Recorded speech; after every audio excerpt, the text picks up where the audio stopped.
नमस्कार, आप देख रहे हैं न्यूज समय तक और मैं हूं आपके साथ अमन त्रिवेदी। आइए नजर डालते हैं आज की ताजा खबरों पर।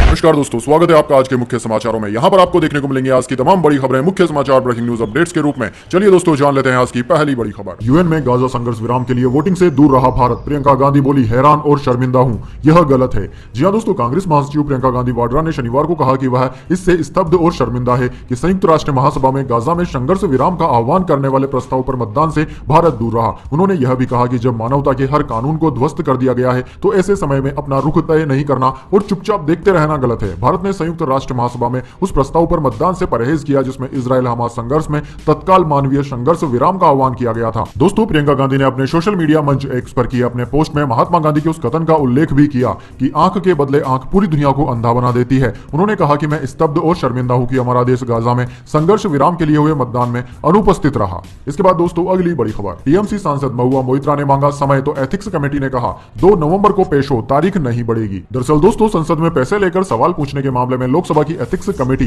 टीएमसी सांसद महुआ मोइत्रा पर लगे आरोपों की जांच कर रही है। एथिक्स कमेटी ने टीएमसी सांसद के आग्रह पर उन्हें 31 अक्टूबर की बजाय 2 नवंबर को सुबह 11 बजे कमेटी के सामने पेश होकर अपने बचाव में तथ्यों को रखने को कहा है। पैसे लेकर सवाल पूछने के मामले में सांसद महुआ मोइत्रा के खिलाफ शिकायत करने वाले बीजेपी सांसद निशिकांत दुबे और जय अनंत देहाद्र की गवाही के बाद लोकसभा की एथिक्स कमेटी ने अपना पक्ष रखने के लिए महुआ मोइत्रा को 31 अक्टूबर को बुलाया था। महुआ मोइत्रा ने शुक्रवार को एथिक्स कमेटी के अध्यक्ष विनोद सोनकर को पत्र लिखा जिसमें यह बताया गया कि वह अपने संसदीय क्षेत्र में पहले से निर्धारित कार्यक्रमों के कारण 4 नवंबर से पहले दिल्ली नहीं आ सकती, इसलिए उन्होंने समिति को 5 नवंबर के बाद कभी भी पेश होने का समय मांगा था। इसके बाद दोस्तों, अगली बड़ी खबर। खड़गे बोले, चुनाव के दौरान पहले कभी छापे नहीं पड़े, भाजपा जो कर रही है वहां वह ठीक नहीं, एक दिन उन्हें भी झेलना पड़ेगा।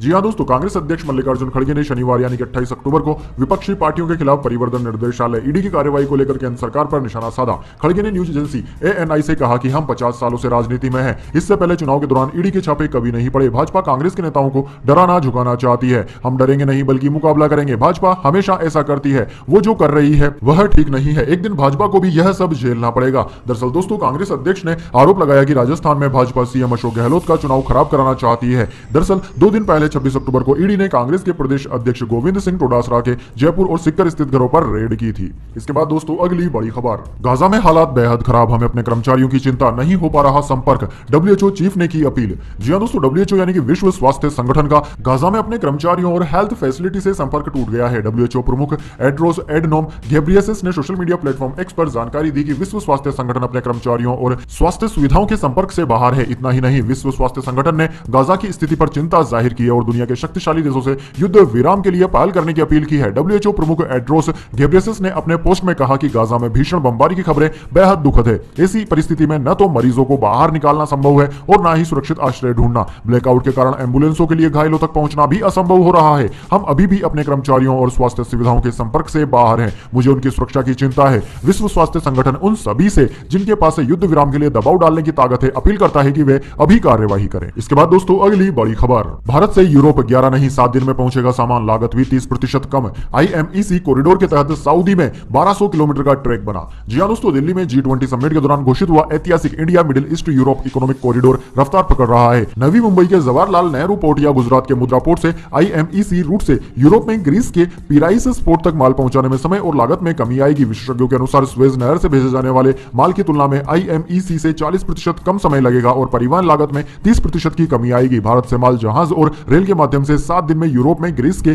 पिपराइस पोर्ट पहुंच जाएगा, जबकि स्वेज नहर से इसे अभी लगभग 11 दिन लगते हैं। दोस्तों, इस मेगा प्रोजेक्ट में जलमार्ग से यूएई पहुंचने वाले माल के परिवहन के लिए सऊदी अरब में 1200 किलोमीटर रेल ट्रैक तैयार हो चुका है। इसके बाद दोस्तों, अगली बड़ी खबर। महाराष्ट्र बीजेपी बोली, अगला चुनाव शिंदे के नेतृत्व में लड़ेंगे। फडणवीस का वीडियो पोस्ट कर डिलीट किया। इसमें डिप्टी सीएम बोले थे, मैं वापस आऊंगा। जी हां दोस्तों, महाराष्ट्र भाजपा ने शनिवार 28 अक्टूबर को कहा कि पार्टी अगला विधानसभा चुनाव शिवसेना अध्यक्ष और राज्य के सीएम एकनाथ शिंदे के नेतृत्व में लड़ेगी। महाराष्ट्र भाजपा अध्यक्ष चंद्रशेखर बावनकुले ने पूर्व मुख्यमंत्री देवेंद्र फडणवीस को सीएम चेहरा बनाने की अटकलों को खारिज कर दिया है। दरअसल दोस्तों, आपकी जानकारी के लिए बता दें, 27 अक्टूबर को महाराष्ट्र भाजपा ने सोशल मीडिया प्लेटफॉर्म एक्स पर फडणवीस का एक वीडियो पोस्ट किया था। इसमें फडणवीस ने कहा था कि मैं नए महाराष्ट्र के निर्माण के लिए फिर से वापस आऊंगा। इस वीडियो के बाद चर्चा होने लगी थी कि क्या 2024 के विधानसभा चुनाव में भाजपा फडणवीस को सीएम चेहरा बना सकती है। हालांकि भाजपा ने 2 घंटे बाद ही यह वीडियो डिलीट कर दिया। इसे लेकर चंद्रशेखर बावनकुले ने कहा कि पार्टी के किसी उत्साही कार्यकर्ता ने फडणवीस का पुराना वीडियो शेयर कर दिया था।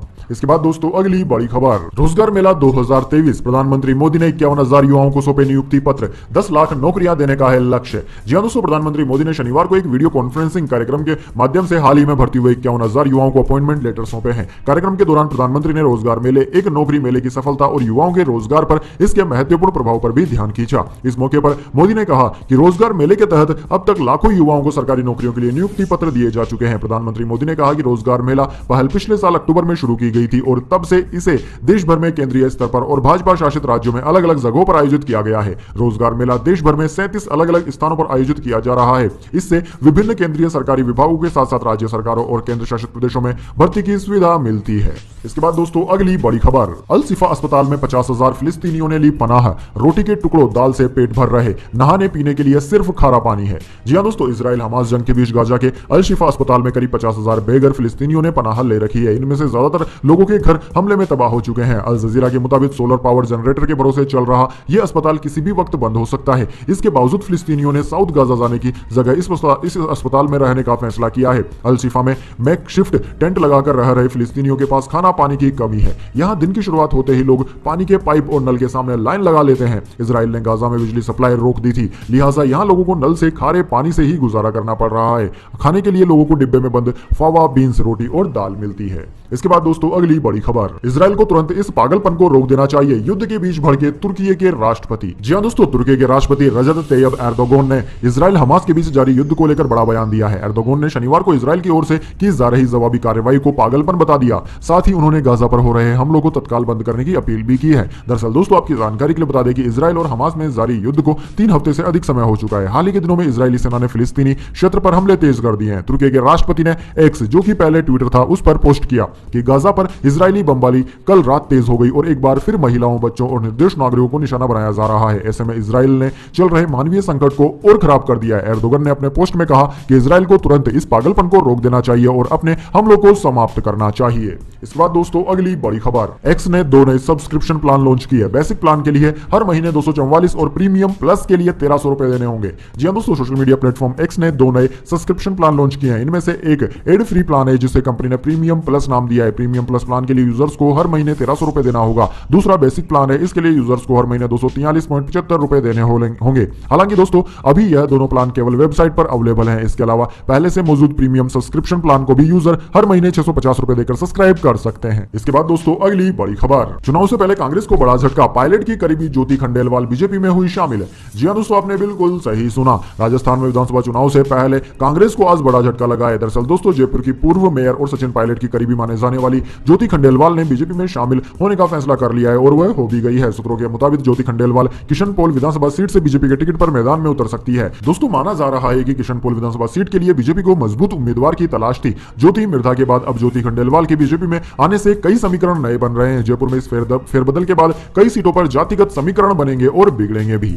इसके बाद दोस्तों अगली बड़ी खबर, एक हफ्ते में दुगनी हुई प्याज की कीमतें। दिल्ली में 75 रुपए प्रति किलो तक पहुंचे दाम। नवंबर की शुरुआत में 100 रुपए किलो हो सकती है कीमतें।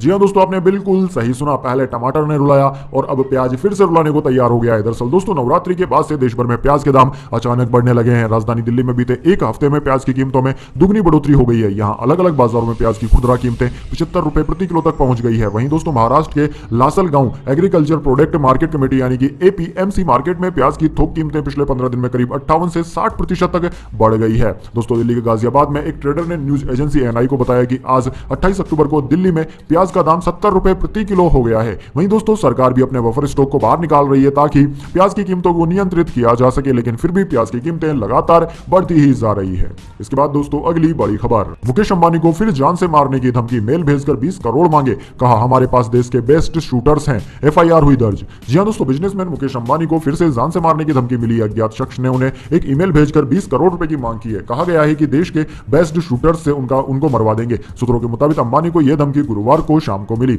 ईमेल में लिखा था, if you don't give us 20 crore rupees we will kill you, we have the best shooters in India. दोस्तों जैसे ही यह ईमेल उनके सिक्योरिटी इंचार्ज तक पहुंचा तो वे सख्ते में आ गए और उन्होंने तुरंत पुलिस थाने में जाकर इसकी शिकायत कर दी। पुलिस ने आईपीसी की धारा 387 और 506 के तहत एफआईआर दर्ज कर जांच शुरू कर दी है। इसके बाद दोस्तों अगली बड़ी खबर, 7 नवंबर को आएगी new generation royal Enfield Himalayan 452 bike में न्यू डिजाइन, एलईडी हेडलैम्प और fuel tank. Hero x plus 404 से होगा मुकाबला। जी हां दोस्तों, रॉयल एनफील्ड ने न्यू जनरेशन हिमालयन 452 की लॉन्च डेट ऑफिशियली कंफर्म कर दी है। कंपनी इस पॉपुलर बाइक को 7 नवंबर को लॉन्च करने वाली है। दरअसल दोस्तों रॉयल एनफील्ड की यह बाइक टेस्टिंग के दौरान कई बार स्पोर्ट की जा चुकी है। हाल ही में इसका फर्स्ट लुक जारी किया गया था। न्यू जनरेशन हिमालयन पूरी तरह से नई मोटरसाइकिल है, लेकिन कई बार चेंजेस के बावजूद बाइक का ओवरऑल लुक अपने फर्स्ट जनरेशन एडिशन की तरह ही नजर आता है। दोस्तों बाइक को 2.50 लाख रुपए की एक शोरूम कीमत पर लॉन्च किया जा सकता है। ये इंडियन मार्केट में KTM 390 एडवेंचर जैसी एडीवी स्टाइल वाली बाइकों को टक्कर देगी। इसके अलावा हीरो की upcoming bike x plus X 440 से इसका कड़ा मुकाबला होने वाला है।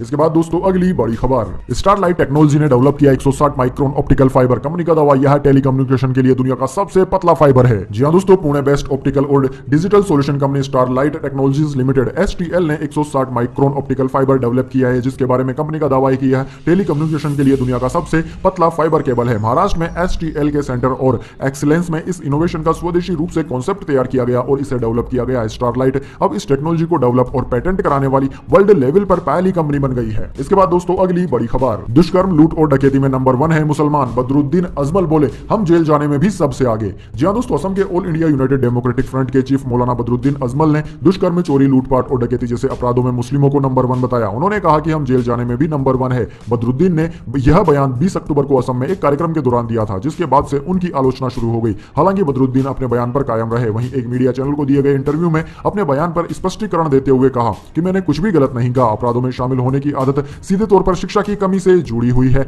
और मुस्लिम इस वक्त शिक्षा में बहुत पीछे हैं।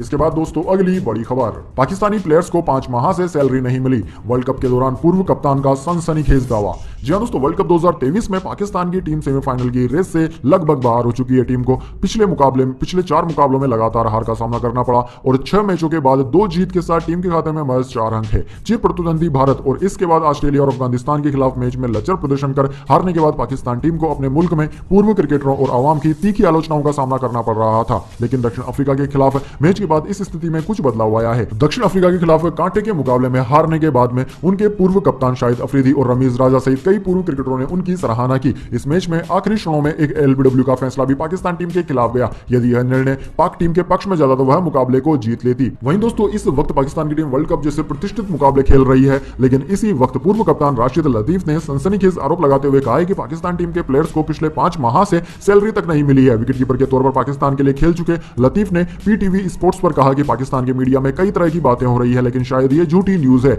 मैं आपको सच्ची खबर दूंगा जिसे दबा कर रखा गया है। इसके बाद दोस्तों अगली बड़ी खबर, हमास ने गाजा के इस बड़े अस्पताल को बनाया आतंक का अड्डा। इजराइल ने पेश किए सबूत। जी हां दोस्तों, आपने बिल्कुल सही सुना। गाजा के अल अहली अल अरबी बाप्टिस्ट अस्पताल पर रॉकेट से हमला होता है। इसमें 500 से ज्यादा नागरिक मारे जाते हैं। हमला चूंकि गाजा के अस्पताल पर होता है, इसलिए पूरी दुनिया को लगता है कि इसे इजराइल ने किया है। हर तरफ इस रॉकेट अटैक की आलोचना होती है। वहां यहां तक कि अमेरिका राष्ट्रपति बाइडेन से लेकर भारत के प्रधानमंत्री मोदी तक इसे शर्मनाक बताते हैं। इसी बीच इजराइल वीडियो सबूत पेश करके यह साबित कर देता है कि यह हमला खुद हमास के आतंकवादियों ने किया है। वो इजराइल की तरफ निशाना बनाकर रॉकेट अटैक करते हैं, लेकिन मिस फायर होने की वजह से अस्पताल पर जा गिरता है। जिन अस्पतालों के लिए दुनिया ने इतनी चिंता दिखाई थी, आज उन्हें हमास आतंक का अड्डा बना चुका है। इजराइल के खिलाफ हमले का संचालन गाजा के एक बड़े अस्पताल से किया जा रहा है और इसके वीडियो ऑडियो सबूत भी इजराइल ने पूरी दुनिया के सामने रखे हैं। इसके बाद दोस्तों अगली बड़ी खबर, बॉक्स ऑफिस पर कंगना की तेजस की धीमी शुरुआत। ओपनिंग डे पर कमाई मात्र 1.25 करोड़ रुपए। विक्रांत मैसी की 12th फेल और सजनी सिंधे को भी दर्शकों ने नकारा। जी हां दोस्तों, कंगना रनावत की फिल्म तेजस की शुरुआत बॉक्स ऑफिस पर धीमी हुई। फिल्म ने ओपनिंग डे पर सिर्फ